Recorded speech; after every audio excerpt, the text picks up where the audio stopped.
नमस्कार दोस्तों, आइए सुनते हैं आज की मज़ेदार सी कहानी। बहू, मेरी पोती तो ससुराल की ही है या इसे भी तुम अपने मायके से ही लाई हो?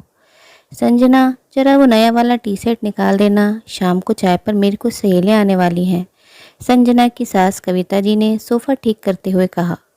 संजना ने तेज आवाज़ में पूछा, वही वाला सेट जो मैं अपने मायके से लाई हूँ? कविता जी को पता था संजना की यही आदत है।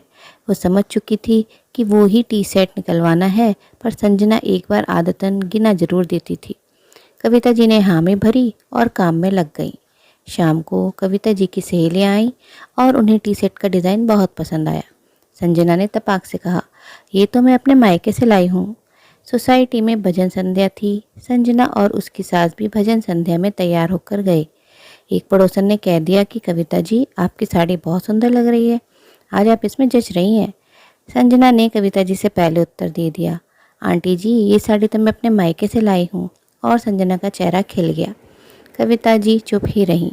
संजना के पति रमन ने एक दिन कहा, संजना, भूख लग रही है, जरा सी मठरी और बेसन के लड्डू दे देना। संजना, जो 2 दिन पहले ही मायके से जाकर आई थी, उसने प्लेट में लड्डू और मठरी रख दी। रमन ने तारीफ करते हुए कहा, वाह, कितने स्वादिष्ट लड्डू हैं और मठरी भी कितनी मुलायम है, मज़ा आ गया। संजना ने मुस्कुराकर कहा, ये तो मैं अपने मायके से लाई हूँ।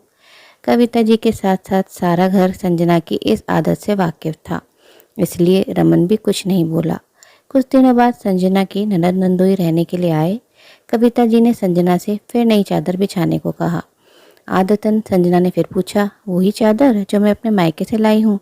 ये पूछते वक्त संजना का चेहरा खिल जाता था। संजना स्वभाव की अच्छी थी, सुंदर और सुशील थी। बस उसकी ये आदत कविता जी को शुरू में अच्छी नहीं लगती थी, पर अब उन्हें ये भी सुनने की आदत हो गई है। संजना के मन में कोई पाप नहीं था, ना ही वो ससुराल वालों को नीचा दिखाना चाहती थी। चाहे चीज़ मायके से आई हो, पर पसंद उसकी होती थी और वो उसके मायके के बाजार से आती थी, इसलिए वो तारीफ सुनकर बहुत खुश हो जाती थी। घर के लिए नई चीज़ें लाना, घर को सजाना संजना को बहुत पसंद था।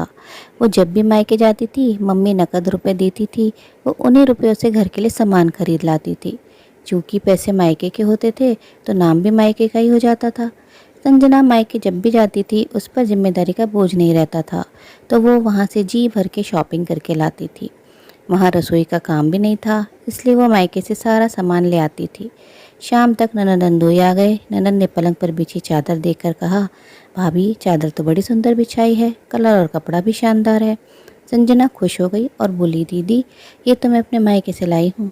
संजना की ननद भी अपनी भाभी की इस बात से वाकिफ थी, लेकिन नंदोई जी को ये बात अटपटा लग रहा था। उन्हें मजाक करने की सूझी। उन्होंने संजना की 6 महीने की गुड़िया को गोदी में उठाया और उसके साथ खेलने लगे। संजना रसोई के काम में व्यस्त थी। ड्राइंग रूम में ससुर जी, कविता जी, पति रमन और ननद भी बैठी थी। नंदोई जी ने गुड़िया की तारीफ करनी शुरू कर दी। संजना भाभी, आपकी बिटिया तो एकदम परी जैसी है, कितनी सुंदर है।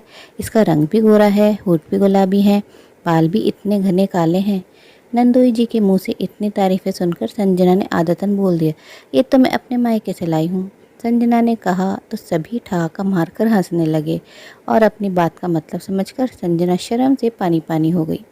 कविता जी बोली, बहू, ये गुड़िया तो ससुराल की ही है, तुम अपने मायके से नहीं लाई हो। उस दिन के बाद संजना की ये कहने की आदत छूट गई कि ये तो मैं अपने मायके से लाई हूँ। कभी कभी हमारे अवचेतन मन की बातें हमारे व्यवहार में आ जाती हैं और आदत बन जाती हैं। हमें वो सही लगती हैं, पर सामने वाले को भी अच्छी लगे ये ज़रूरी नहीं है। और उनमें से कुछ आदतें हमें हंसी का पात्र भी बना देती हैं। जब तक कुछ बड़ी बात ना हो, वो आदत छूटती नहीं है और हमें शर्मिंदगी का सामना करना पड़ सकता है। वहीं कई बार बरसों की आदत कोई एक घटना से छूट भी जाती है। दोस्तों, उम्मीद है कहानी पसंद आई होगी। कहानी अच्छी लगी तो अपनी राय कमेंट बॉक्स में ज़रूर साझा करें और अपने मित्रों व प्रियजनों के साथ भी शेयर ज़रूर करें। आपसे अनुरोध है, अगर आप चैनल पर नए हैं तो ऐसी ही नई नई जीवन से जुड़ी कहानियाँ सुनते रहने के लिए चैनल को सब्सक्राइब जरूर करें। कहानी को अंत तक सुनने के लिए आप सभी का दिल से बहुत बहुत शुक्रिया। तो फिर मिलते मेरी अगली कहानी में। तब तक के लिए आप लोग अपना ध्यान रखिए, खुश रहिए, ऐसे ही कहानियाँ सुनते रहिए।